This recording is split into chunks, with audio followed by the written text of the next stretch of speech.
First thing, they push away. The sun starts to appear by the afternoon. And in the south and the east, it is warming up. But towards the northwest, clouds thicken. The breeze picks up. It will be a gusty day and spells of rain arrive. 19, 21 in Glasgow and Belfast, but more like 23 to 28 Celsius in the south and southeast. Into Saturday evening, further spells of rain make an appearance into Northern Ireland and western Scotland, and some outbreaks of rain also affect Wales and western England as well. Mostly dry, though, towards the east. And on Sunday, there'll be further showers, particularly towards the north and the west. Similar on Monday, and it's turning cooler again.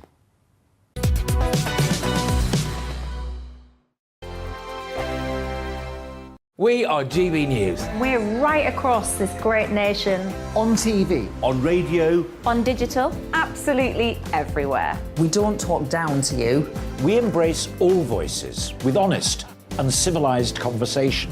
We are not part of the establishment. We're one of you. And we're only getting started.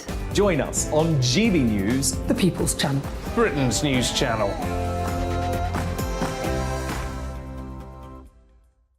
Hi there, it's Stephen and Anne. At breakfast from 6 a.m, you'll always be caught up with everything you need to know, the latest headlines, opinions and debates. We'll bring you the good news and the bad, but most of all, we're here for you. Remember, send in your views and let us know what you would like us to talk about. That's because we're your news channel. And every morning at 6 a.m, it's breakfast on GB News. My name's Tom Harwood and join me 9:30 a.m. every weekday for The Briefing, your one-stop shop for everything you need to know about what's going on in politics today. I wonder if this is a deal that might need to be like the biscuits in this factory, twice baked. Is there not an opportunity here to win out against the extremes? Tom Harwood, GB News. What are you going to do about it? Things should have been done differently, and they certainly are being done differently. Don't miss it. The Briefing with me, Tom Harwood, 9:30 Monday to Friday on GB News.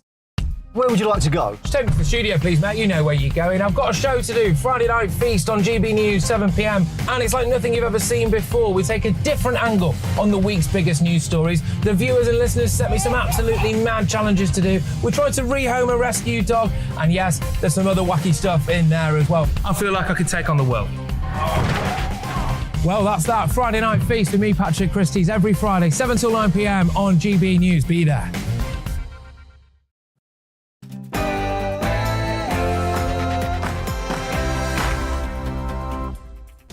Hello and welcome to The Briefing with me, Tom Harwood, this lunchtime. As the race for number 10 heats up, we've got a jam-packed show for you today. Here's what's coming up. It's all heating up in the race for number 10. Liz Truss leads Rishi Sunak by 24 points in a YouGov poll. But with weeks to go in the campaign, can Rishi make up the ground? We will bring you the very latest on the leadership race throughout today's programme. Liz Truss began setting out her economic plans if she becomes Prime Minister. But are they feasible? Are her big tax cuts affordable? We'll be discussing this with the economist Gerard Lyons. And the Supreme Court is set to hear the case for IndyRef 2 in October. What are the chances of it happening? Probably not much, but it won't stop Sturgeon trying anyway. We'll be speaking to a Conservative member of the Scottish Parliament on this very issue.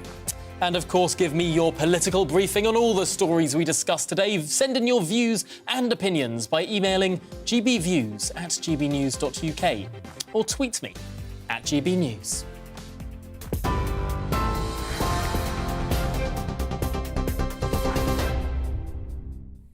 Good afternoon, it's 1 minute past 12. I'm Rhiannon Jones in the GB newsroom. The EU has launched fresh legal action against the UK over claims it's failing to comply with the Northern Ireland Protocol. The UK is accused of being unwilling to engage in meaningful discussion to find a joint solution to the problem.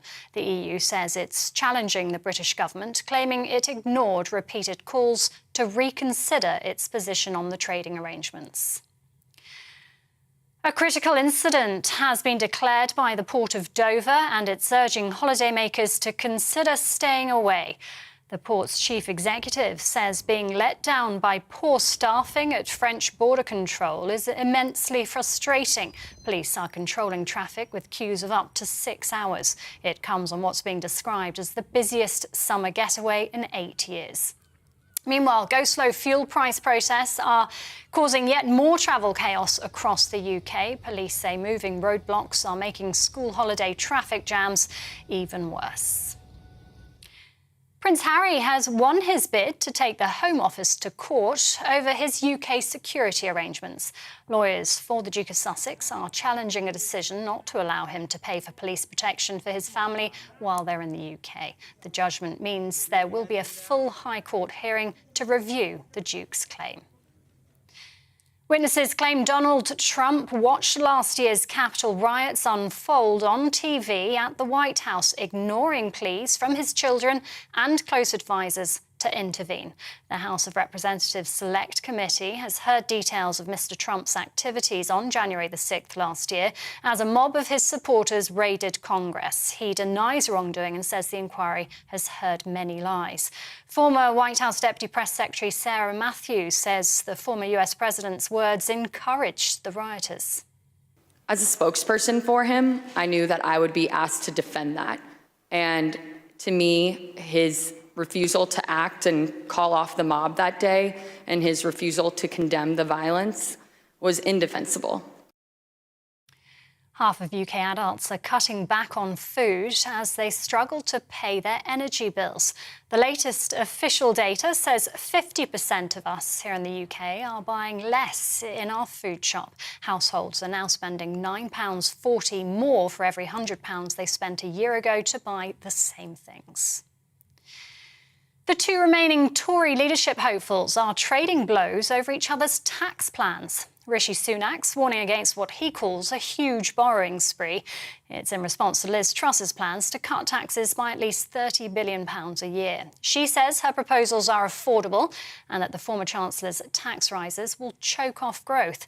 A recent YouGov poll put the Foreign Secretary ahead in the race to replace Boris Johnson in number 10, but senior political campaign director Peter Barnes says there's still everything to play for. Turkey says a deal has been reached with Russia, allowing Ukraine to resume grain exports through the Black Sea. The deal is expected to be signed this afternoon in Istanbul by Ukraine, Russia, Turkey and the UN Secretary-General Antonio Guterres. The war has stalled Kyiv's exports, leaving dozens of ships stranded and some 20 million tonnes of grain stuck in silos at Odessa port. Since Moscow's invasion in February, there's been a world shortage of grain, leaving millions at risk of hunger. The Business Secretary is announcing a new government strategy for rare earth minerals in the north of England. Kwasi Kwarteng launched the build for a new magnet refining plant in Saltend, due to begin operations at the end of next year. The Persana facility will develop essential components for electric cars, wind turbines and other high-tech devices. It's the first of its kind in the UK and one of only a handful outside China. Mr. Kwarteng says it's about making the UK more self-sufficient. It's the first time the UK government has ever had a strategy on critical minerals. And what that means is that we're going to have more national independence, and we're going to be less reliant on global supply chains, which are often dominated by countries such as China and to a much lesser degree Russia. And a new photograph of Prince George has been released to celebrate his 9th birthday. In the beach snap taken by his mother, the Duchess of Cambridge, the future king's wearing a polo shirt and a beaming smile. The prince is reported to be moving to Lambrook School in Ascot, near Windsor Castle, in September. And we wish him a very happy birthday. This is GB News. We'll bring you more as it happens now, though. Let's return to the briefing with Tom.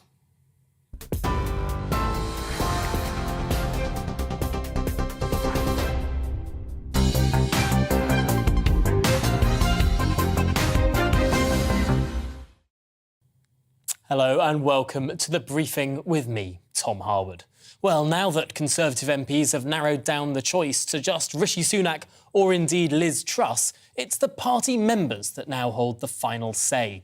Polling suggests that Liz Truss is the current grassroots favourite. So, Let's try and analyse exactly what all this polling means and how much we can trust it. Let's bring in Sir John Curtice, the polling expert, psephologist extraordinaire and Professor of Politics at the University of Strathclyde. Thank you for joining us, Sir John. I suppose the first question is, YouGov has carried out now 2 surveys of the Conservative Party membership. It's a group of around... 3, I think. Three perhaps. It's a group of around 200,000 people, maybe 160,000 who voted last time. How on earth can they poll this disparate group accurately? Well, there are 2 ways of looking at it. The first is, of course, the way in which a company like YouGov operates is that it tries to attract, to join a panel of people willing to respond to their polls, as many voters as possible. Now, almost inevitably, such exercises end up getting more people who are really interested in politics than those who are less interested in politics. Indeed, that's perhaps was one of the underlying problems behind the fact that the polls rather overestimated Labour's position back in the 2015 general election. Anyway, that's potentially a weakness when it comes to general election, but because they're more likely to pick up people who are really interested in politics, they're more likely to contain in their panel of people who are willing to respond to their service, people who happen to be members of political parties. So that's the reason why, in the end, YouGov can find around 700 people who are members of the Conservative Party to respond to their surveys. The second thing we can do, we can look at the record of polling of past leadership contests. It's actually pretty good. If you go back to 2019, Opinion, who were also doing this, and they've done a little bit in this ballot so far, they were spot on. YouGov, admittedly, was slightly too high for Boris Johnson, but go back to 2005 and YouGov was spot on for David Cameron. So both the record and the methodology helps to explain why, like all polling, it should be taken but not inhaled. But certainly we can't ignore it. It is the best guide we've got as to what Tory members might be thinking. It's extraordinary because I remember back to 2015 when all of this polling started to suggest that in the then Labour leadership contest, a man called Jeremy Corbyn seemed to be doing rather well. And for weeks upon weeks, the media tended to not believe the polls, that there was something peculiar going on. And lo and behold, he goes and wins the contest by a considerable degree. Are we seeing... Indeed, and particularly amongst the Labour Party members, as opposed to the other groups who were able to vote. Again, YouGov's final poll in 2015, 2016, very close to the actual distribution of votes amongst party members, So if we go by that past performance of polls, particularly in leadership elections, Rishi Sunak has got an enormous mountain to climb. A 24-point lead for Liz Truss in that latest YouGov poll, albeit 15% of undecideds. But potentially the more damaging thing for Rishi Sunak isn't that headline number in that latest YouGov poll, but another question they asked, a question they asked on trust. 40% of Conservative members do not trust Rishi Sunak. The number who do not trust Liz Truss is just 18%. That's a big problem for Rishi. Yeah, undoubtedly, and presumably that's partly reflecting the fact that, Mr. Sunak was meant to be a low-tax, low-state Conservative, but found himself presiding over a high-tax, enlarged state economic development. And the truth is, Mr. Sunak's problem is a problem that the Conservative Party collectively faces and which is now being played out in this contest. So in the wake of COVID, not only did we spend record amounts to save the economy during the pandemic itself, but we also discovered that we were going to end up paying record amounts of spending and accompanied by record amounts of taxation in the foreseeable future as well. And that's left the Conservative Party in a very uncomfortable position. And in a sense, Liz Truss is articulating that discomfort and saying we ought to do something about it. Of course, the question that has to be asked on the other side is, well, how in the long run is this Liz Truss cuts going to pay for? Now, she is saying reducing taxation, that will help to achieve economic growth. And lo and behold, by also being willing to borrow a bit more, we'll be there. But of course, it may be if that doesn't work, we have to reduce expenditure. Another thing, however, I discover when you look at Tory members, they're not necessarily that keen on lower taxation if it also were to mean lower spending. Remember, by the way, Tory members are disproportionately older. Older people use the health service more. Older people use social care more. So I think one of the things that perhaps Rishi Sunak has to do is indeed to focus on what might be the public expenditure implications of Liz Truss's plans, because then we get into another debate where perhaps Tory members are not quite as certain as their position as their undoubted discomfort about the fact that we're spending a great deal of money.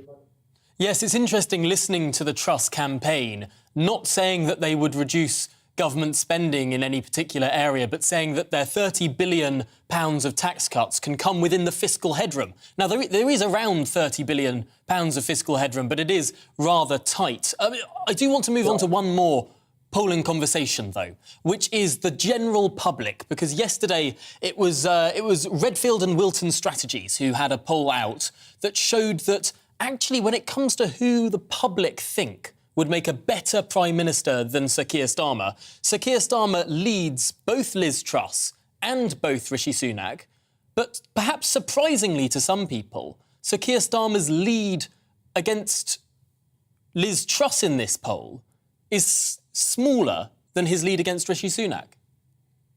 Yes, it is in that one. If you go back a week or so, Redfield and Wilton's polling suggested it's rather even. I mean, so far as the general public is concerned, ask them who would make, ask them about each of both Sunak and Truss, would they make a good or a bad Prime Minister?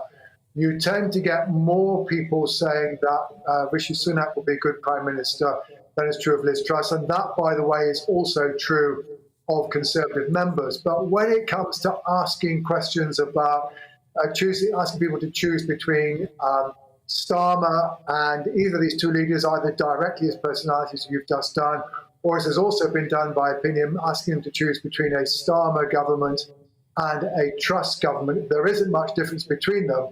But of course, the crucial headline is that neither of them seems to be particularly effective at persuading people to back a Conservative government. Only around 2/3 of those people who voted Conservative in 2019 say they would prefer either a Sunak or a Truss government as opposed to a Starmer government.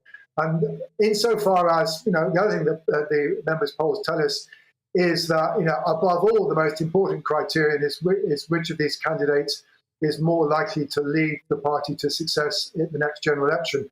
I think the honest truth is that neither Rishi Sunak nor Liz Truss score particularly highly on that criterion. Really interesting stuff there. We'll have to see whether these numbers move, particularly throughout the course of this campaign. Still over a month to go. But for now, Sir John Curtice, thank you very much for joining us here on The Briefing this afternoon. Really appreciate your time. Now, Liz Truss says that her tax cuts are affordable, as we've just been discussing. She said that they would not stoke the fire of inflation either. But former Chancellor Rishi Sunak says that cutting tax now would be inflationary. It would make the cost of living crisis worse. That's his opinion. Well, let's get some analysis now from the economist Gerard Lyons, a former advisor to Boris Johnson, no less.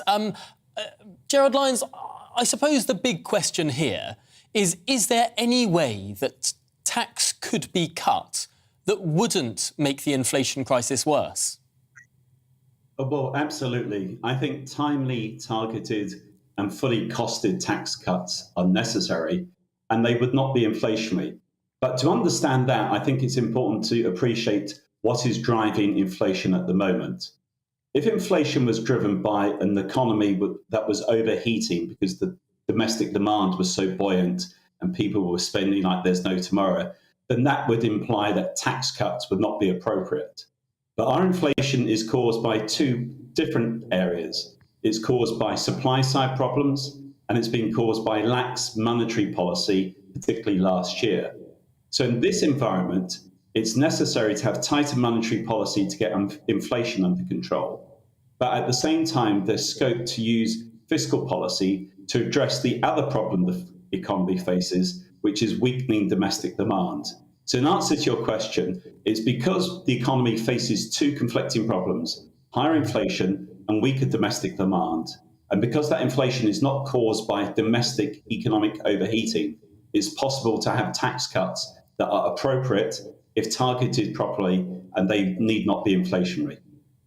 Is it your view, then, that when Liz Truss says that her £30 billion or thereabouts in tax cuts, when she says that that fits within the fiscal headroom of the Exchequer, and we know that there's more fiscal headroom because of inflation, I suppose, in the first place, is she right?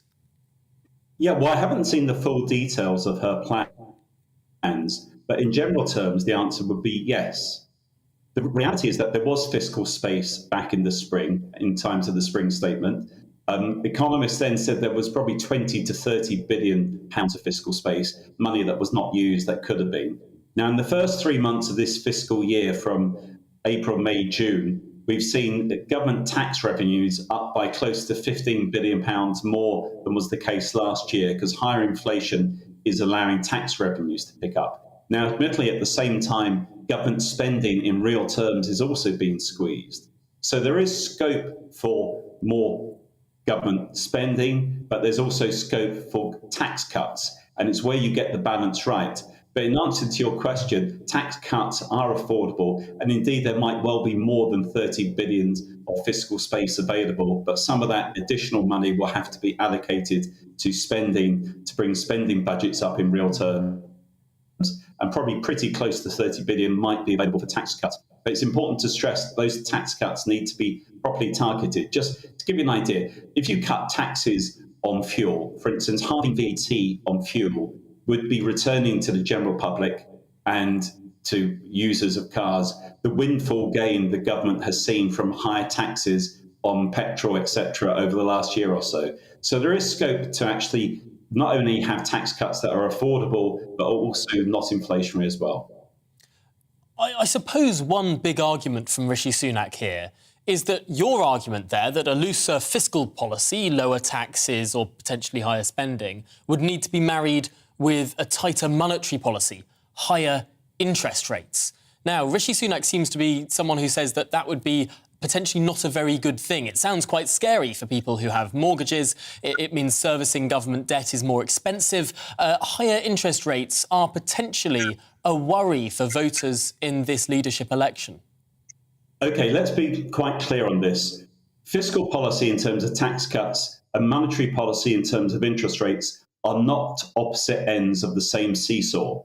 By that, I mean, if tax cuts are appropriate and targeted properly, therefore pushing, shall we say, one end of the seesaw down, that doesn't automatically mean interest rates have to go up, because they're not the same different ends of the same seesaw. The point I'm saying to you is that monetary policy has to be tightened anyway, regardless of what happens on fiscal policy. But because the economy faces twin opposing problems, higher inflation and weakening, collapsing domestic demand, consumer confidence at rock bottom levels, there is scope for fiscal policy to be appropriately used to prevent the recession being any deeper than it would be. Monetary policy has to be tighter anyway, full stop, regardless of what Rishi Sunak or Liz Truss does, because the Bank of England has been so off the pace. But in terms of the other important point as well, I must stress, Tom, is that the Treasury tends to pull the wool over everyone's eyes about the debt servicing. For instance, the figures this week for June, they said debt servicing costs was over £19 billion in that month alone. Sounds horrendous. But about 16.7 billion of that was related to retail price index linked to index-linked bonds, and that does not come out of current spending. So the point is, on debt servicing costs, whilst we need to watch that closely, there is a lot more room for manoeuvre, because about half of the debt servicing costs over the course of a year will be linked to index-linked bonds and do not come out of day-to-day spending, and therefore can't be equated or to departmental spending. That's really interesting. So that 19 billion number, although that exists on a spreadsheet, that 19 billion number doesn't have to be paid now. Yeah, there's two. Yeah. Basically, when the government funds itself through borrowing, there's normal gilts and there's index-linked gilts. If you pay higher interest on the normal gilts, that comes out of day-to-day spending. If you pay higher interest on the index-linked gilts, that's over the whole maturity of the debt. Average maturity of that debt is 16 years. It's like 16 years. Well, Gerard Lyons, that is a really, really interesting point. I'm being told that we must go to a break now, but thank you so much for putting that out. You've laid it out incredibly clearly, and we really do appreciate your time here on The Briefing. Well, that was Gerard Lyons there, setting out the economics of all of this. Coming up next, we'll be discussing the breaking news that the EU has introduced a new legal challenge against the UK. But first, here's that break.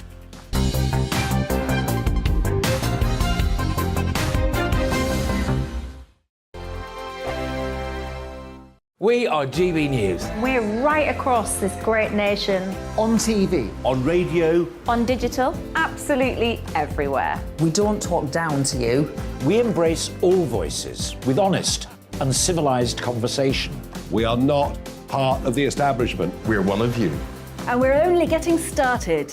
Join us on GB News, The People's Channel. Britain's news channel.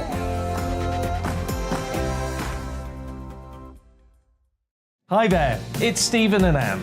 At breakfast from 6 a.m, you'll always be caught up with everything you need to know, the latest headlines, opinions and debates. We'll bring you the good news and the bad, but most of all, we're here for you. Remember, send in your views and let us know what you would like us to talk about. That's because we're your news channel. And every morning at 6 a.m, it's breakfast on GB News. My name's Tom Harwood, and join me 9:30 a.m. every weekday for The Briefing, your one-stop shop for everything you need to know about what's going on in politics today. I wonder if this is a deal that might need to be like the biscuits in this factory, twice baked. Is there not an opportunity here to win out against the extremes? Tom Harwood, GB News. What are you going to do about it? Things should have been done differently, and they certainly are being done differently. Don't miss it. The Briefing with me, Tom Harwood, 9:30 Monday to Friday on GB News. Where would you like to go? Just take me to the studio, please, Matt. You know where you're going. I've got a show to do. Friday Night Feast on GB News, 7 p.m. And it's like nothing you've ever seen before. We take a different angle on the week's biggest news stories. The viewers and listeners set me some absolutely mad challenges to do. We tried to rehome a rescue dog. And yes, there's some other wacky stuff in there as well. I feel like I could take on the world. Well, that's that. Friday Night Feast with me, Patrick Christie's, every Friday, 7 till 9 p.m. on GB News. Be there.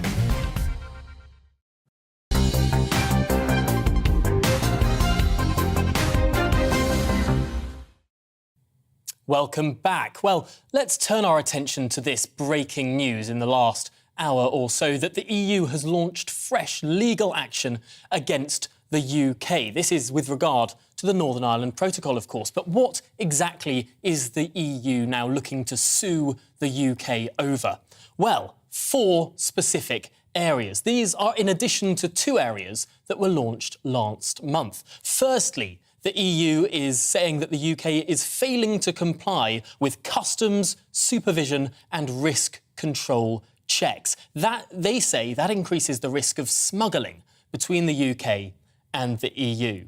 And secondly, well, we can bunch the next 3 together, really. The EU say the UK is failing to follow EU rules or implement new EU rules with regards to Northern Ireland on excise duties, on duties on alcohol and on EU VAT e-commerce rules. So those are 3 further areas that the EU says has a fiscal risk to the EU. 4 areas in total there that the EU is now looking to sue the UK over. The UK has 2 months to respond to the EU over this. So in the first couple of weeks that we have a new Prime Minister, this will be a fairly hefty thing in their in-tray. Of course, last month, the EU started to sue the UK over SPS rules and trade statistics data too. So in total, that's 6 areas that the EU is suing the UK over. However, have a look at this. This is the single market scoreboard, the EU's own scoreboard in terms of what EU member states are doing, how well they are complying with the EU's own rules. And I have to tell you that it's not 6 legal actions that the EU is taking against its own member states, like it is taking against the UK, it's 837 pending infringement cases against the EU's own member states. Those watching on television can see the countries in the red are doing the worst there. That includes Germany, Spain, Italy, France, and the countries in the green are the ones doing the best. That includes Croatia and Denmark. But clearly there, it's not just the UK that might not be following every jot and tittle of EU regulation.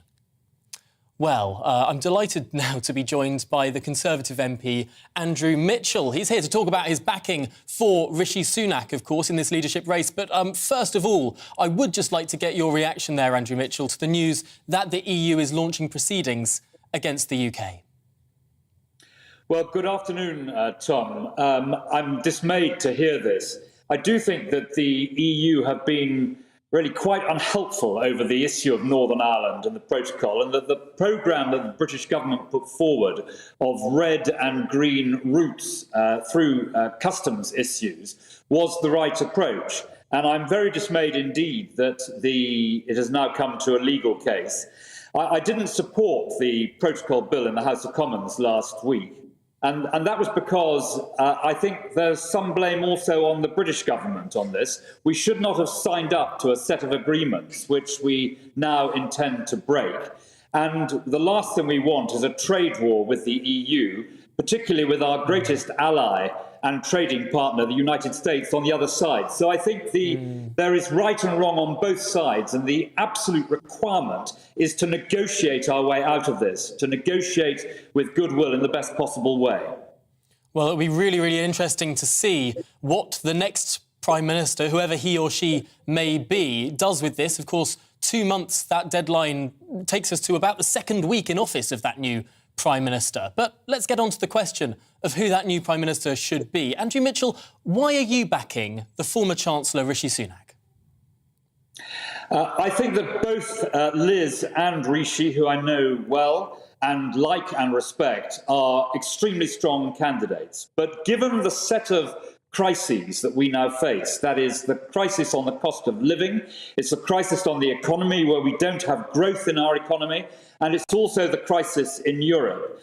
I think that Rishi is best placed to lead our country. Why do I say that? It's partly an issue of character, and it's partly an issue of experience. He has, after all, been at the helm of our economy through incredibly difficult times. And of all the finance ministers around the developed world, he most quickly developed and implemented the scheme which, after all, was responsible for helping save something like 1.5 million businesses, 12 million jobs in the United Kingdom.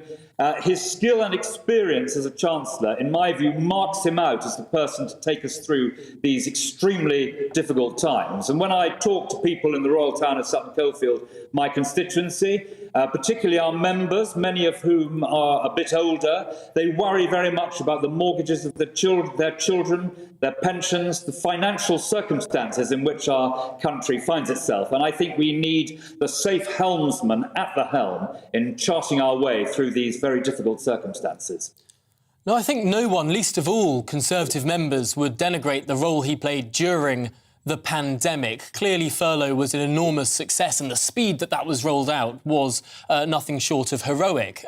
But a number of people might raise an eyebrow in terms of the conduct of Rishi Sunak sort of after that peak pandemic period, because, of course, it was this year that national insurance was raised, costing ordinary households hundreds of extra pounds, and indeed next year the former Chancellor Rishi Sunak plans to raise corporation tax from 19 to 25%. Could those tax-raising policies potentially be why the Conservative membership seems to favour Liz Truss at this point, according to the polls? Well, I think our membership is, if I may say so, quite Thatcherite. And it's very noticeable that Mrs. Thatcher did not cut taxes when the deficit was very high, when borrowing was very high. She taught the importance of good housekeeping, and she did cut taxes later on once she'd sorted out the economy. And I think Rishi makes a very strong case when he says that he wants to cut tax, But in the meanwhile, he has to get the issues to do with borrowing and debt right, and he doesn't want to cut tax at the moment. And actually, on the national insurance rise that was announced earlier this year, I think that Boris and Rishi got that one right. We have to tackle this care of the elderly issue, social care. And after many, many years, they were the first Prime Minister and Chancellor together to come up with a plan that actually tackled a problem that other governments have shied away from. So I supported the increase in the national insurance charge. I know it's difficult, but I think it is necessary to give reassurance that there really is a plan to deal with the issue of care and social care. Now, we all know that this country is sailing into the schools next year. We will have the lowest growth in the G20 other than Russia, a flat 0. Why is the person to get us out of that problem the person who had his hand on the tiller sailing us towards that problem? Well, I don't think that problem has been down to Rishi. I think that all countries have faced very significant difficulties as a result of the pandemic and as a result, too, of the war over Ukraine in Europe. The question is now, who is likely to be the Prime Minister who will lead our economy in such a way that we get growth back into it, which is absolutely vital. And I think that Rishi's instincts as someone who wants to cut tax, but wants also to make sure that the economy is set fair to reach the point where we can cut taxes, that's the right person to have at the helm. Well, Andrew Mitchell, it has been a really interesting conversation there. No doubt we'll be hearing a lot more of these arguments over the next month or so. But for now, thank you so much for joining us on the briefing this afternoon. We really appreciate your time. Well, coming up next, we'll be discussing energy security, a really important issue. How can the West ensure that we never rely on Russian oil and gas ever again? We'll put that to an expert on the matter. But first, here are the latest GB News headlines.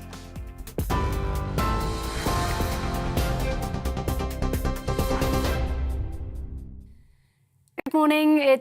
Good afternoon, rather. It's 12:34. I'm Rhiannon Jones in the GB newsroom. The EU has launched fresh legal action against the UK over claims it's failing to comply with the Northern Ireland Protocol. The UK is accused of being unwilling to engage in meaningful discussion to find a joint solution to the problem. The EU says it's challenging the British government, claiming it ignored repeated calls to reconsider its position on the trading arrangements. A critical incident has been declared by the Port of Dover and it's urging holidaymakers to consider staying away. The Dover Port Chief Executive says staff are focused on tackling the critical bottleneck but couldn't promise the chaos would be gone by Saturday. Police are controlling traffic with queues of up to 6 hours. It comes on what's being described as the busiest summer getaway in 8 years.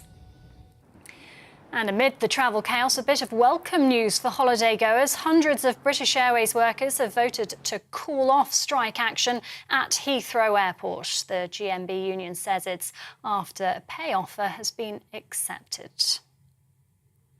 A former Irish soldier has been sentenced to 15 months in jail for being a member of the so-called Islamic State. Ex-Defence Forces member Lisa Smith was convicted of being part of the terrorist group by Dublin's non-jury Special Criminal Court. The 40-year-old Islam convert was acquitted of a separate charge of financing terror. TV online and DAB Plus Radio, this is GB News. It's back to Tom with the briefing in just a moment. Don't go anywhere.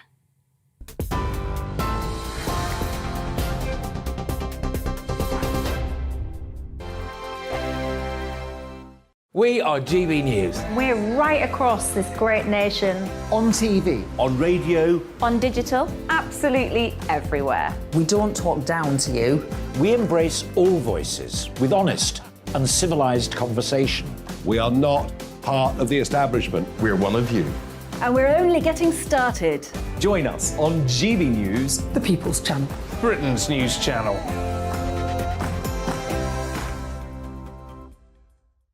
Hi there, it's Stephen and Anne. At breakfast from 6 a.m, you'll always be caught up with everything you need to know, the latest headlines, opinions and debates. We'll bring you the good news and the bad, but most of all, we're here for you. Remember, send in your views and let us know what you would like us to talk about. That's because we're your news channel. And every morning at 6 a.m, it's breakfast on GB News.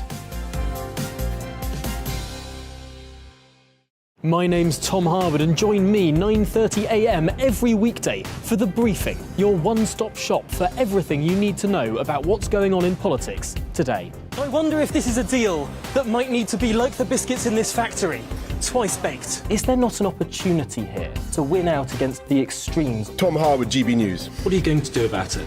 Things should have been done differently, and they certainly are being done differently. Don't miss it. The Briefing with me, Tom Harwood, 9:30 Monday to Friday on GB News. Where would you like to go? Just take me to the studio, please, Matt. You know where you're going. I've got a show to do. Friday Night Feast on GB News, 7 p.m. And it's like nothing you've ever seen before. We take a different angle on the week's biggest news stories. The viewers and listeners set me some absolutely mad challenges to do. We tried to rehome a rescue dog. And yes, there's some other wacky stuff in there as well. I feel like I could take on the world.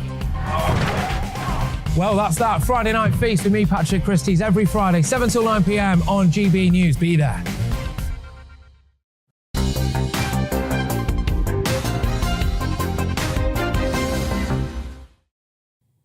Welcome back. Now to fuel, because winter barley is the first crop of the year to be harvested. But since it was planted last year, the huge increase in fuel costs has meant that farmers will struggle to break even when it's harvested. Our Northern Ireland reporter Dougie Beattie has been talking to farmers to find out how they've been dealing with those rising costs and what knock-on effect it could have on us in the shops. Combine harvesters move into golden fields of barley, beginning a process that will have a direct effect on our pockets. Winter barley is the first of our cereal crops to come in, and it was planted in October before the Ukrainian conflict and when red diesel was under 50 pence a litre. John McClanahan, Deputy President of the Ulster Farmers Union, explains. That crop has been an expensive crop to grow this year. The farmers have took on additional input costs around the cost of the fertiliser, the cost of the fuel, the cost of the plant protection products they've had to use. Agri-fuel is now over $1.20 a litre, and with some machines using over 1,000 litres a day, prices for crops should be up substantially, but the market seems to be slow to react. Certainly there seems to be a little downward pressure at the moment on those prices. Prices being talked down, which is unfortunate. I mean, as farmers, we always farm with a certain degree of optimism, but this year we've had to imply a lot of additional costs in getting those crops to the point of harvest. And we are hoping that the market will give us a return for that additional cost that we've had to incur. The simple equation of supply and demand will ultimately set prices and crop planning for 2023. If we've learned anything over the last 6 months, it's how global markets can change dramatically, how events in other parts of the world can have a dramatic effect on what happens in our part of the world. So there's a need again to recognise that level of self-sufficiency which we've lost over the last couple of decades. We don't want to get to a situation where as a nation we become totally dependent on imported food products and we end up with empty shelves. That's something we want to avoid. So that's something if government can do anything, it should look at policy which will ensure that we have continued supply of local food. Many farms have been encouraged to drive forward and away from older methods, but barley has many uses. One of the byproducts of barley is straw. Traditionally used for bedding, it can also be found in such products as chaff. But with budgets tightening on the farms this winter, traditional methods will more than likely be back in use. We know some farmers who are looking at chopping that straw and putting it straight back into the ground for the nutrient value that it will give because of the higher fertiliser prices that that are in the industry. So by reusing that straw back into the ground, they can save on their fertiliser bill next year. With global costs rising, farms cannot absorb any more expense. If food prices are to be kept steady, the government must re-evaluate its agricultural policy. Dougie Beattie, GB News. Really important investigation there from Dougie, and I'm delighted to say that we can now join Dougie Beattie, actually, from a pub, no less. Dougie, what will these rising costs mean that all of this produce is getting more expensive? Well, it is getting more expensive, Tom, but people are trying to keep the price of it down, and the problem really stems from the price of fuel. It was, as I reported there, it was 50 pence a litre or less. I mean, some of those combine harvesters there are taking £1,300 a day to run them, so you can imagine the cost of that is going up. We've now heard today that, of course, Russia is trying to do some sort of deal with Ukraine and Turkey to let some of the grain out of the Black Sea. That will actually bring the price of grain down, which won't help our farmers any, because when they planted these crops, the price of fertiliser and diesel has gone up since. And of course, the spring barley will come in within the next month. In England at this minute in time, I believe the winter wheat has started now to come in, and they will always be carrying that heavier cost. So it is really, will farmers plant the same crops next year? Because they're having to look at that now. And of course, all of that goes into our food and drink. And of course, one of the main things is beer, and joining me now is James Gourley. He is the local owner of my local pub. And James, how much has alcohol went up over this last couple of years? Well, Dougie, in the last 10 months we have saw an increase, 2 increases for the cost price of beer. That's our Guinness and our lagers. And I mean, how is that affecting you? Are you trying to get your cash flow right after the pandemic? Or I mean, what is that doing to your customers? Well, after the pandemic, it was obviously very, very difficult for us. We were closed longer than most other businesses, and our cash flow had dried up. However, we are trying our best to absorb the costs and not pass as much on to the customer, but it's extremely difficult because our energy prices have increased significantly over the last lot of months, and going into the future, it looks to become even worse. And were people coming back to the pub? I mean, were they coming back to enjoy themselves, and now these sort of prices are hitting you harder? Yeah, that's our concern. We have increased our footfall since we reopened from last May, and it's great to see people come to the pub and enjoying a pint. But my concern going forward now is the cost of living crisis coming up in the autumn. People will have to choose then, do they want to go to the pub for a pint, or do they want to heat and feed themselves? So in the next 12 to 14 months, food prices going up, alcohol prices going up. How will you cope? Well, that is the million-dollar question. Our energy prices are also going up, so we're hoping that we can. The pub is part of the community, so we want the community to come and enjoy the community facility here we have, and we're hoping that that's going to still bring people to the pub on a Friday. Well, there you go, Tom. That's it, and that's me off for the day. So. We'll see you later. Doogie, I'm very jealous. I've only got water here, but enjoy your Guinness. And thanks for bringing us all of that. That's really, really interesting stuff. Vital stuff, actually. The cost of a pint is going up. That really does affect me more than perhaps anyone else in Westminster. Well, with the invasion of Ukraine, energy security has, of course, risen up the political agenda in the UK. On Wednesday, the government gave the go-ahead for the construction of the nuclear power plant Sizewell C in Suffolk. This is the second nuclear power station to be given approval in what the government calls a new era of nuclear energy. The new plant could supply 7% of the UK's energy needs.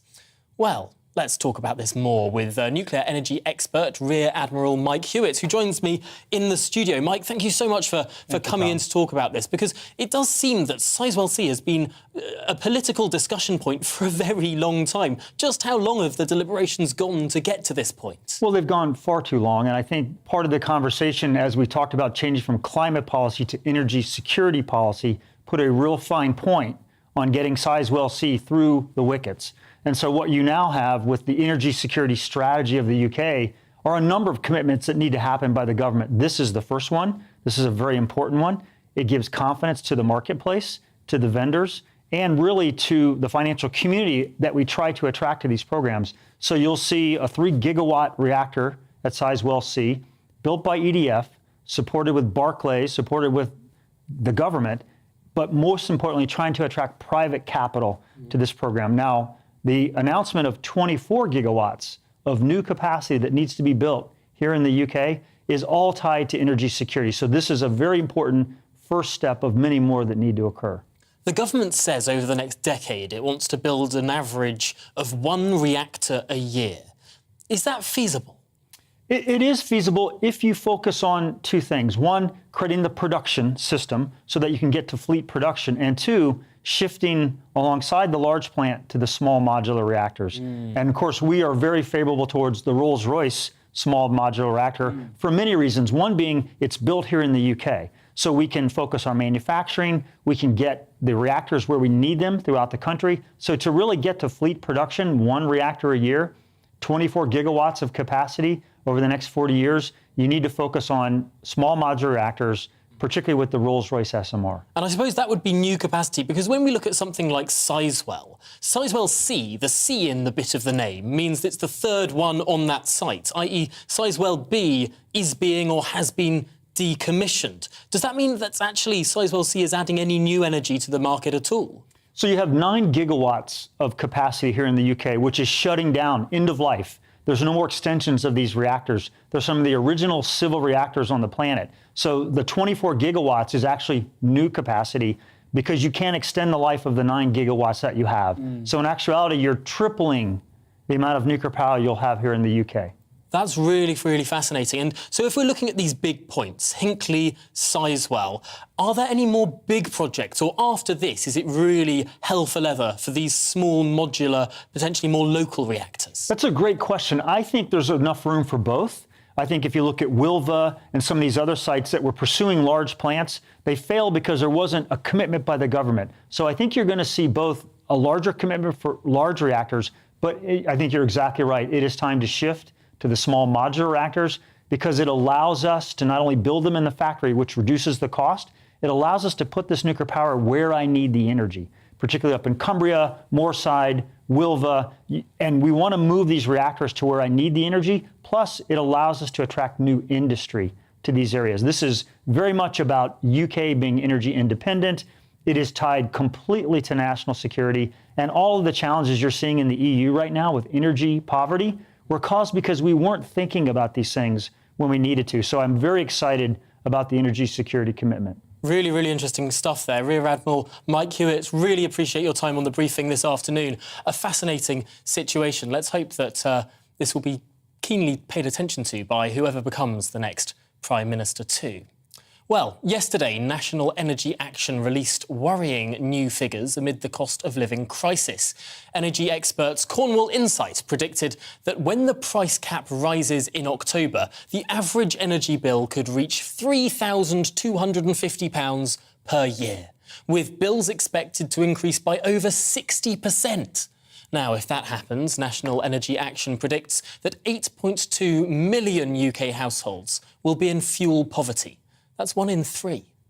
But this is a huge increase in just 12 months.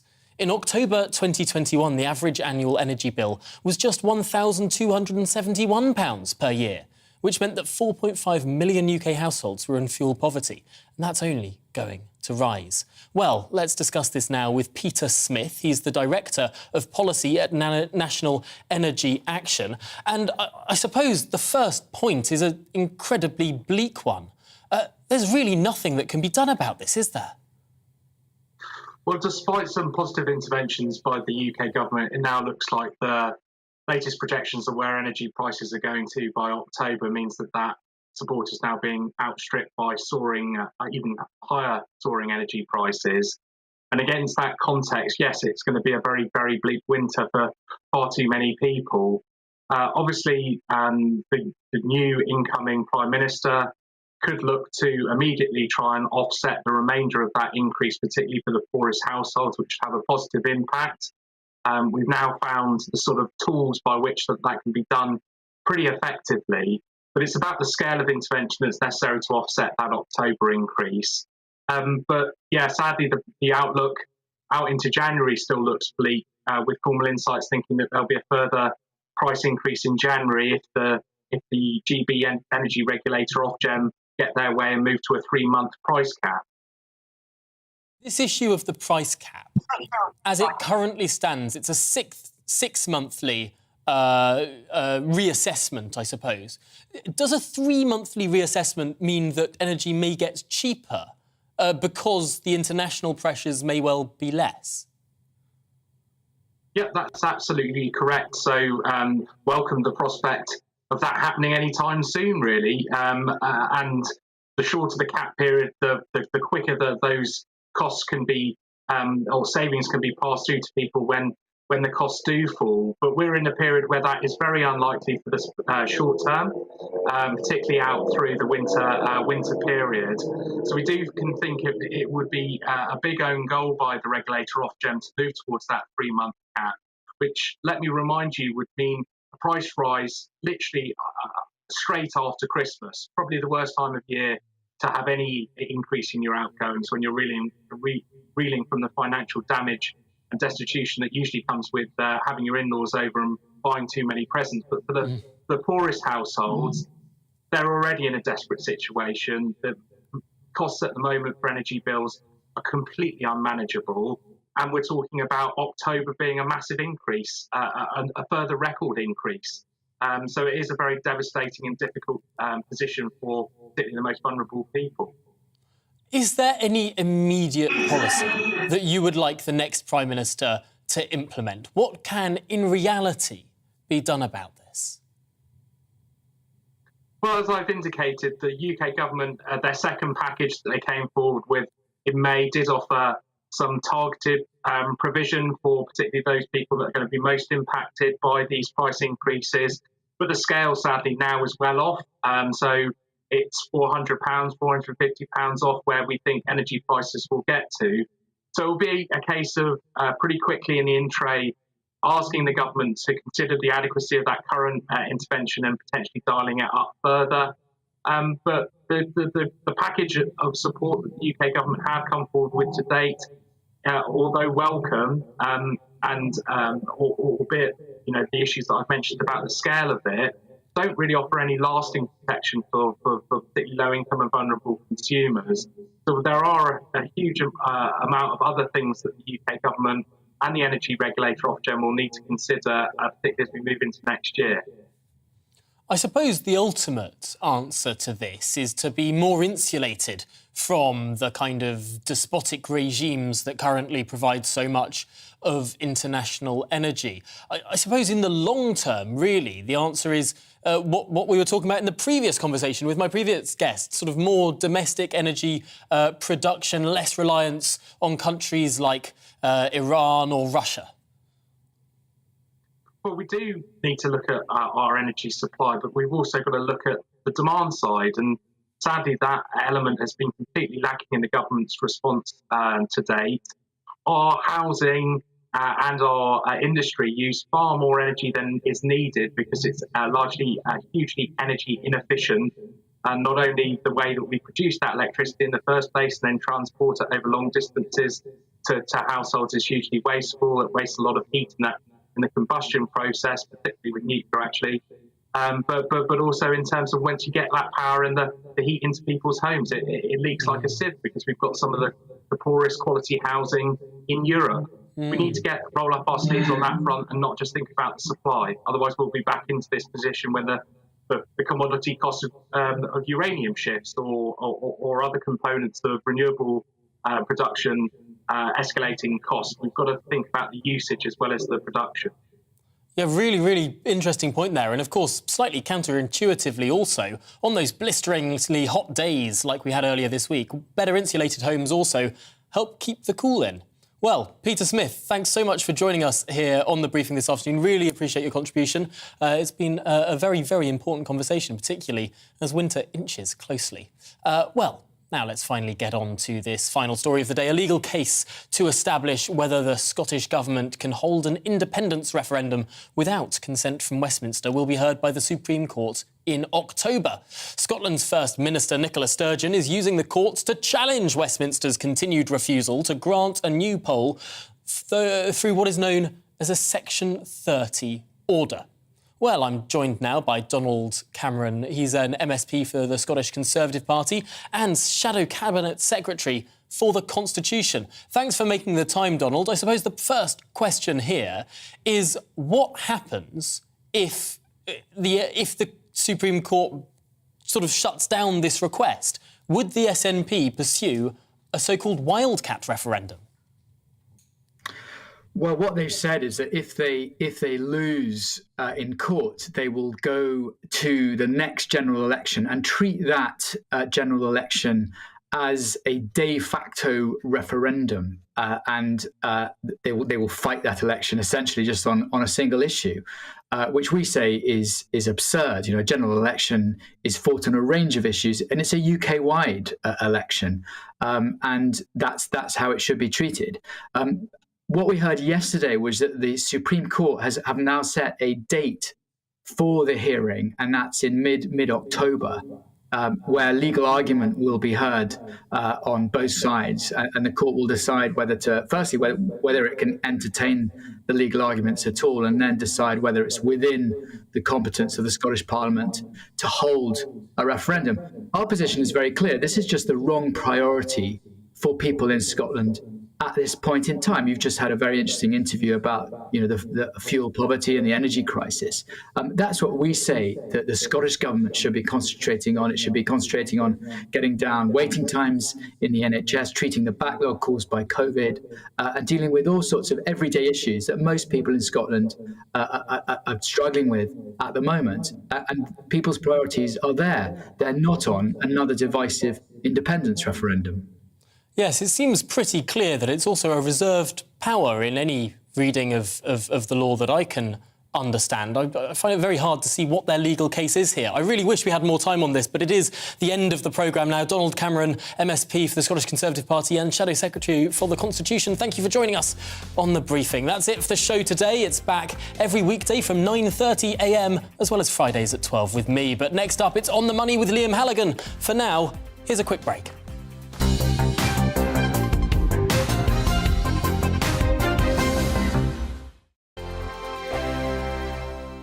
We are GB News. We're right across this great nation. On TV. On radio. On digital. Absolutely everywhere. We don't talk down to you.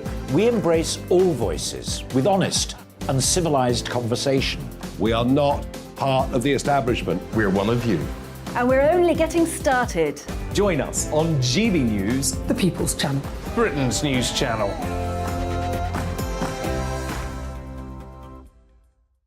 Hi there, it's Stephen and